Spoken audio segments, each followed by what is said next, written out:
Hello and welcome to Dialogue. The much anticipated Chancay Port has officially commenced operations in Peru. Chinese President Xi Jinping and his Peruvian counterpart Dina Boluarte inaugurated South America's largest and most modern port. Built by a Chinese company, Chancay Port is set to boost trade by cutting shipping time between Peru and Asia by more than 10 days. Why was Chancay chosen to launch this mega project, and what will this port bring to the region when fully operational? And how does this port construction define the cooperation between China and Latin American countries? Join us for our discussion today, live from Beijing. I'm Xu Qinduo.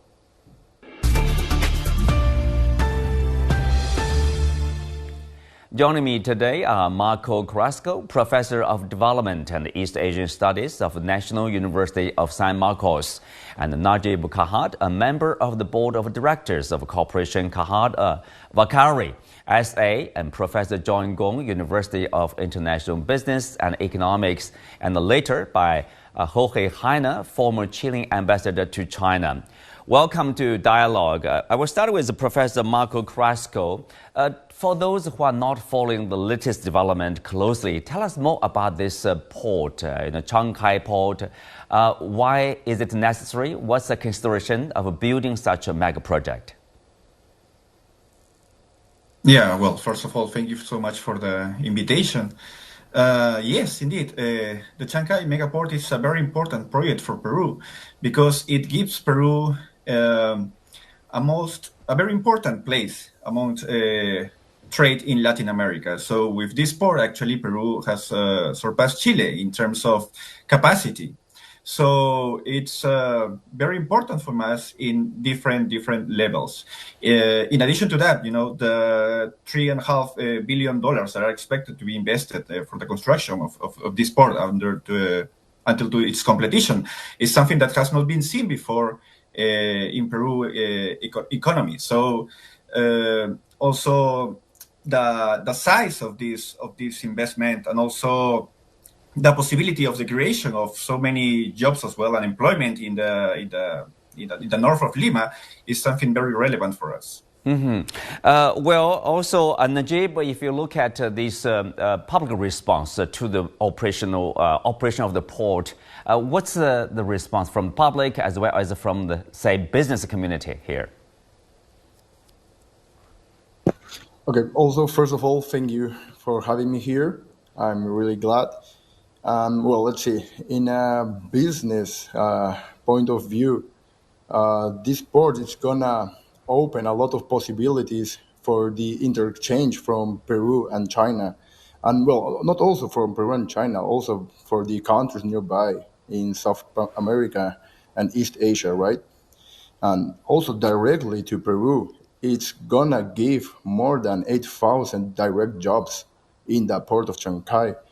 And a part of that, it's gonna give thousands of indirect jobs from Peruvians that they're gonna be manufacturers, agriculture producers, and more groups in our country. So it's gonna impact a lot in our economy. And like I said, not only Peruvian economy, but also Chile, Colombia, every South American. And also, especially Brazil, which is going to invest in our railway to connect the Chancay port to Brazil. So it's going to be really, really big for our South American community. Mm-hmm. John, from the Chinese point of view, I mean, how important is the operation of the port to the Chinese business, in particular for those companies and entities, with close cooperation with countries in the region, in particular with Peru and the regional neighbors, and also probably between this region and Asia too?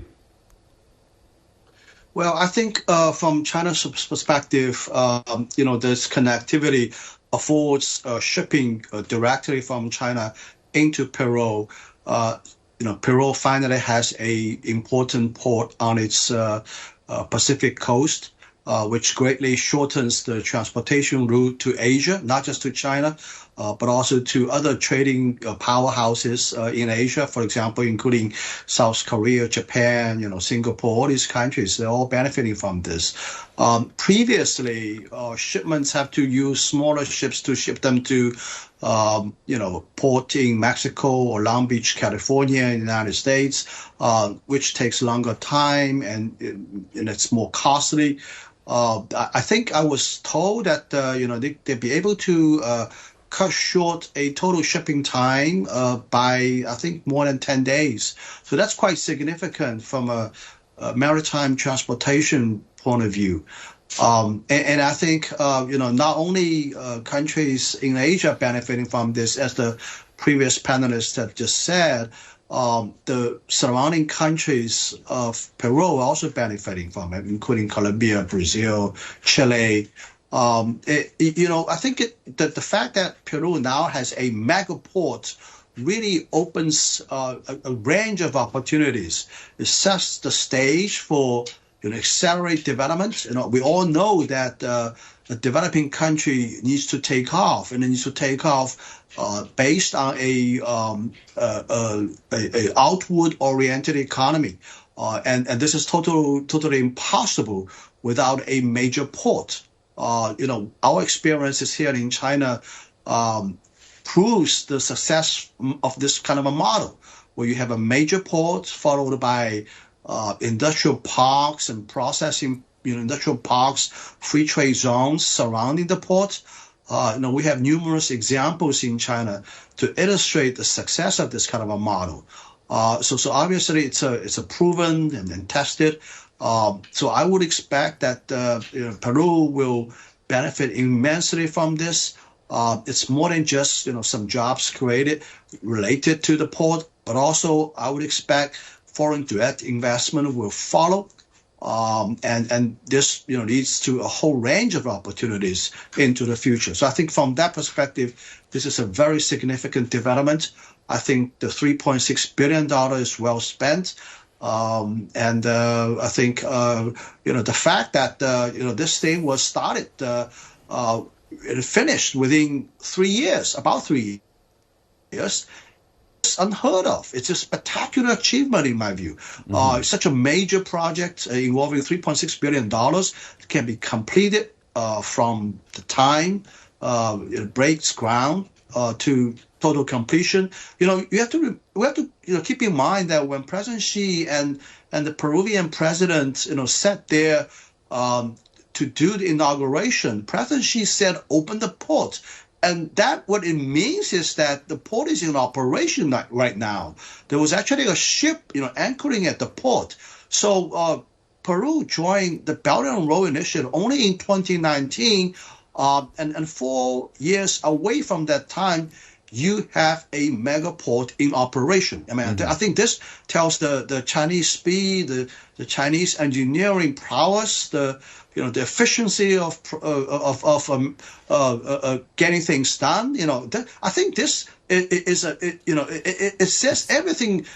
It talks about every aspect of the great engineering prowess of we Chinese companies building infrastructures. Yeah. This is a perfect example of that. Yeah, I mean, if you look at the speed, probably it also, speaks something of this strong consensus in terms of having more trade and facilitating more trade in the future. Ambassador Heine, welcome to the show. So I want to have your views on how do you look at the operation of the port and how important is it to Peru and to, let's say, trade between the two regions and of course, regional economies here? Yes, let me underscore that I think the port of Chancay is an extremely important development. The rise that we have seen in trade between China and Latin America in the course of the new century is extraordinary. Trade between China and Latin America in 2000 was around $12 billion. In 2023, it was $485 billion. So an incredible increase. And it seems to me that this port will facilitate this trade even more. For South America today, the main trading partner is not the United States, it's not Europe, it is China for South America as a whole, including, of course, Peru, Chile, Brazil, Uruguay. So I would like to underscore that this is a very important development. I look forward to its full expansion. The fact that it is a deep water port means that the biggest ships in the world, up to 18,000 containers, I think they can carry, will be able to access it.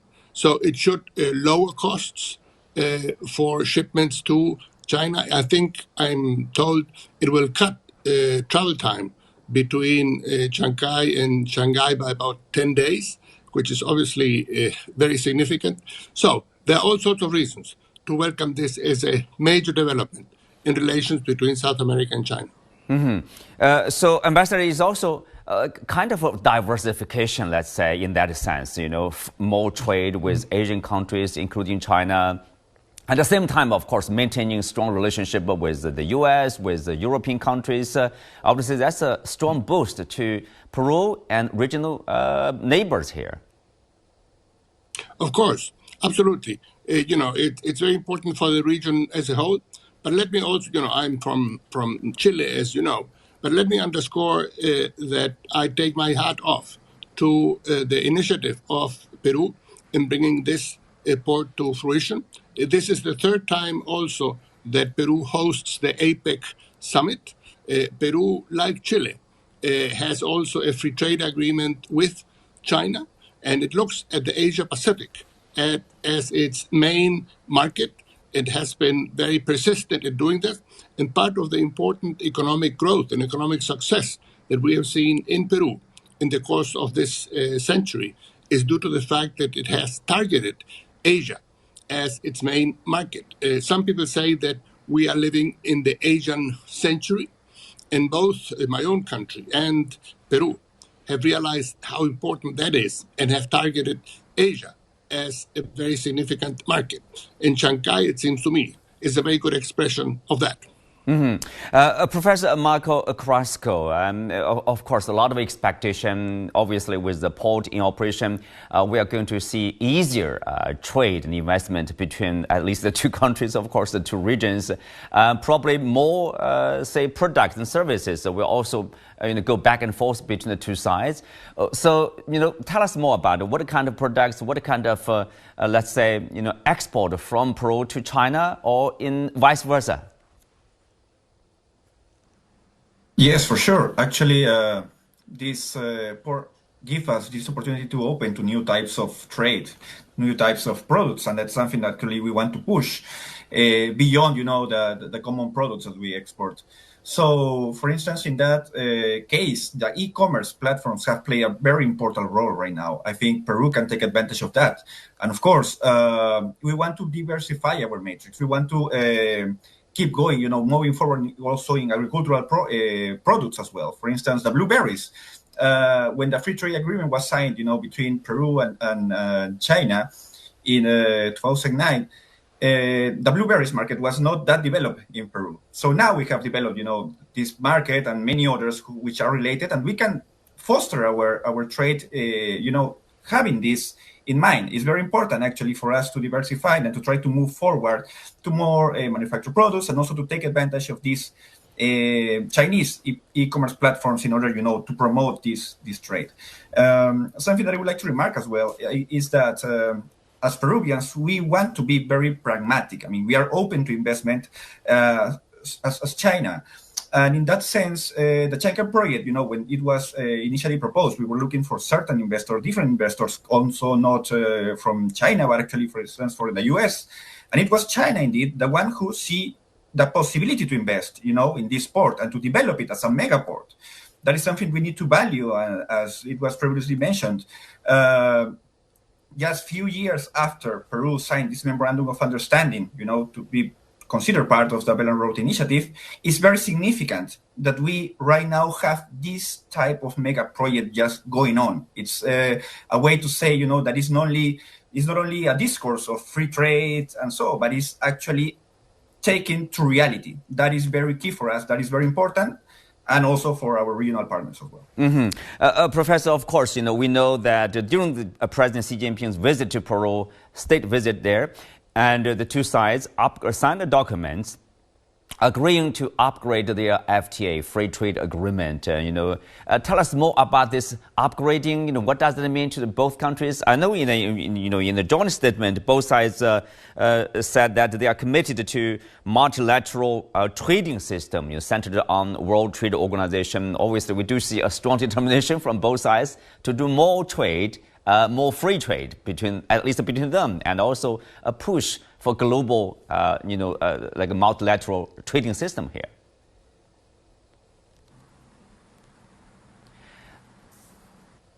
Yes, sure. Actually, we're expecting this update of the free trade agreement. Back, 15 years ago, it was not. These trade platforms, these e-commerce platforms were not that developed. So it was very important to include these kind of amendments in order to try to foster these possibilities as well. For instance, right now it's very important, all over the world, the trade that is being carried by platforms like Taobao, for instance, or like Yingdong as well from China, among many others. So, to have this possibility to include this type of products as well, in a way to foster these new developments is very key, is of key importance. Also, the push to move forward towards some green or environmentally friendly products is also very important for us. I think that should be fostered, all over the world. But unfortunately, of course, there are some leaders that not necessarily support this kind of moving forward in this type of products. So as long as we have this type of agreements, in what is very good for us, what is very good for the environment, I think we can very push and move forward. There's also, let's say, trying to be, a bit more open, this possibility of let's say, electric vehicles. Of course, not in the short term, but in the midterm and the long run as well. That China has been exporting more and more, both electric and hybrid vehicles, surpassing also, the production of those from Europe or from America. And Latin America is as well very open to this type of environmentally friendly vehicles or products. It's, of course, for that, before to develop the necessary infrastructure. So it's still, let's say, like a dream somehow. But why not?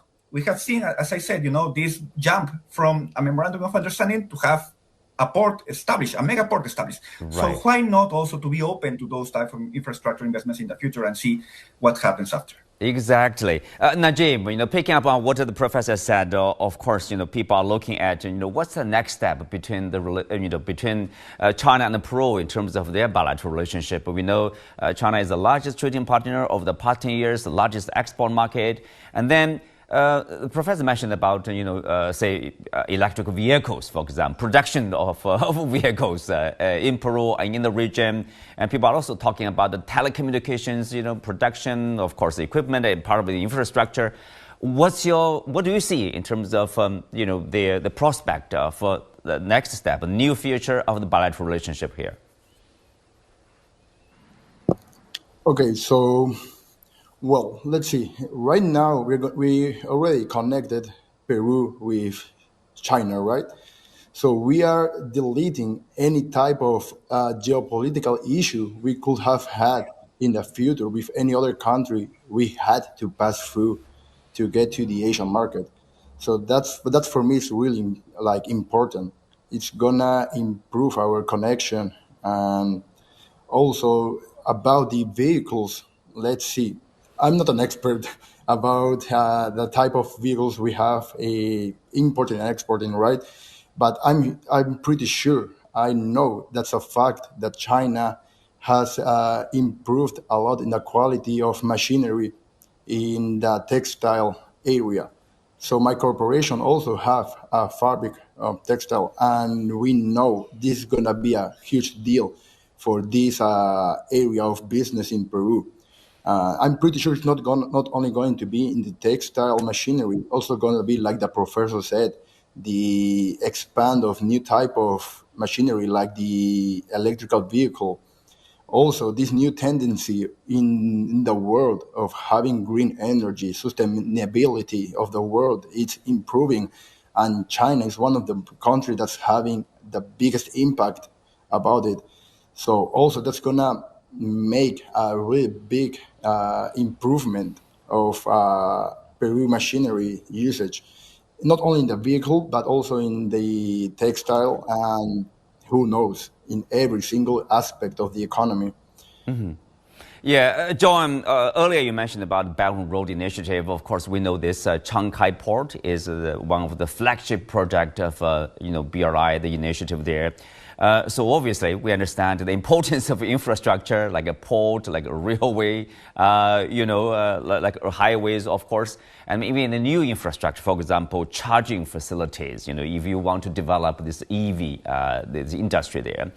So I think the success of the project itself says a lot about this initiative, the Belt and Road Initiative. I mean, how meaningful it is specifically to countries involved in this initiative. Yeah, I remember hearing Peru's ambassador in China mentioning a number about the infrastructure gap in Peru in the amount of $150 billion. That's a huge number. So obviously, there are a lot of projects that can be potentially done. Particularly, it was mentioned to me that for basic things like internet access, broadband access. If I remember this correctly, I think about 30% of people in Peru still don't have broadband access. So, right there, it's a big market. That's a big infrastructure need. So things like this, let alone when we talk about electric cars, electric grid infrastructure, charging networks, stuff like that. As a matter of fact, among about more than 12 agreements both sides signed, one after another in front of the president of China and the president of Peru.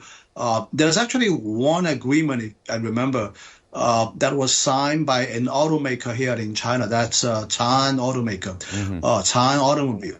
So I'm guessing that at this stage and this day, China goes to Peru, it won't be making ICE cars, I guess, right? It got to be making some kind of a new alternative energy car. So it might be very likely, in my view, it might be some kind of electric car project, or at least maybe a hybrid electric car project.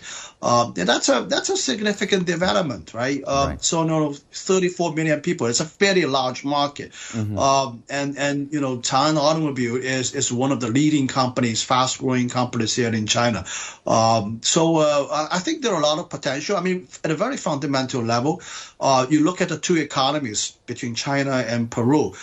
They're very complementary towards each other, right? I mean, we have a huge manufacturing industry, whereas in Peru, there's a very venerable mineral mining industry, with things like silver, copper, all these important minerals.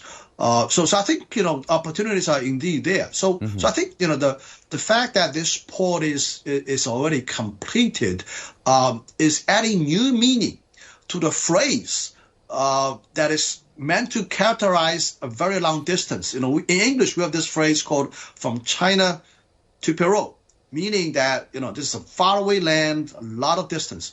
Yeah. But today, we add new meaning to that. From Shanghai to Shanghai, that's a characterization of a much shorter distance, right? Yes. So I think in that regard, I would really like to promote this phrase "from Shanghai to Shanghai." That's a new phrase. It's a new phrase, right? New catchphrase there. Yes. Let me turn to Ambassador Heine. Ambassador, of course, speaking at the APEC Informal Summit, Chinese President Xi Jinping talked about the idea of having more free trade. Building an open and interconnected paradigm for Asia-Pacific cooperation. He talked about, quote, tearing down the walls, basically preventing the flow of trade, investment, technology, and services. Obviously, the idea is very clear. He's all for free trade and multilateralism. What do you make of that? Well, I think it's extremely significant. And for countries in Latin America and in South America that depend so heavily on exports, that depend so heavily on placing our goods in the world market, obviously free trade is of the essence. The winds of protectionism that are blowing in the Northern Hemisphere are very ominous. And it seems to me that China's role in promoting free trade and in promoting multilateralism is extremely important. Let me here underscore something. In all of Latin America and the Caribbean, 22 countries have signed on to the Belt and Road Initiative. 8 are full members of the Asian Investment and Infrastructure Bank. And that, it seems to me, gives a very clear signal of how committed the countries in the region are to increased links with China, both in trade and also in investment and in financial cooperation. And on the issue of infrastructure, just beyond Peru, let me underscore the following. One of the big deficits that Latin America has is in the area of infrastructure, which is why the building of ports, of tunnels, of bridges, of railways is so significant. Latin America has been investing something like 2.5% of GDP in infrastructure, which is far lower than, say, Africa, the Middle East and Northern Africa, which invest about 4%, far less than East Asia does, that invests 8%.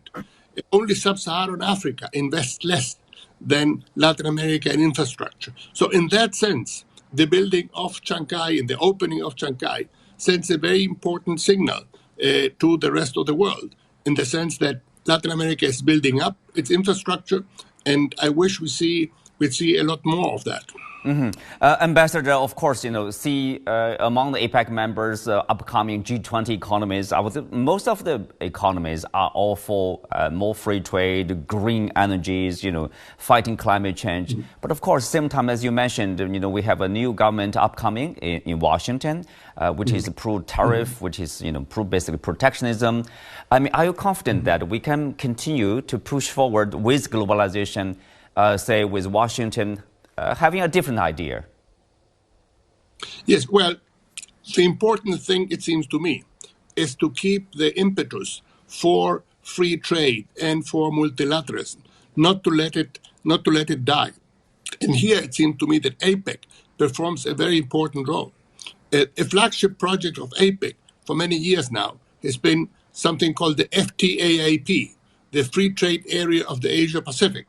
And it's interesting to note here that the viability study for the FTAAP was delivered in the previous time the APEC meeting was held in Lima in 2016. So that was a real milestone, but we are still very far from achieving that goal. And I would submit to you that it is very important, despite the headwinds that free trade is facing across the world, that APEC keep that commitment to free trade across the Pacific alive and pushing for it, because that is what we need. We cannot, give in to the pressures of protectionism that we are seeing today. Well, of course, briefly, Najib, are you confident that, globalization, free trade will continue in 30 seconds? I'm sorry, can you repeat it, please? Yeah, are you confident we'll continue with globalization, with free trade? Oh, yeah. So, well, definitely. This, of course, free trade is always going to benefit countries, right? Let's say an example of Peru, China. The free trade started in 2010, and in only 4 years, China became the principal country to export from Peru. So, yeah, this free trade agreement, by facts and by historical view, yes, that will continue. With that, we are coming to the end of today's show. Many thanks to our guests. You can also find us on the CGTN app on YouTube. I'm Xu Qinduo. Thanks for being with us. See you next time.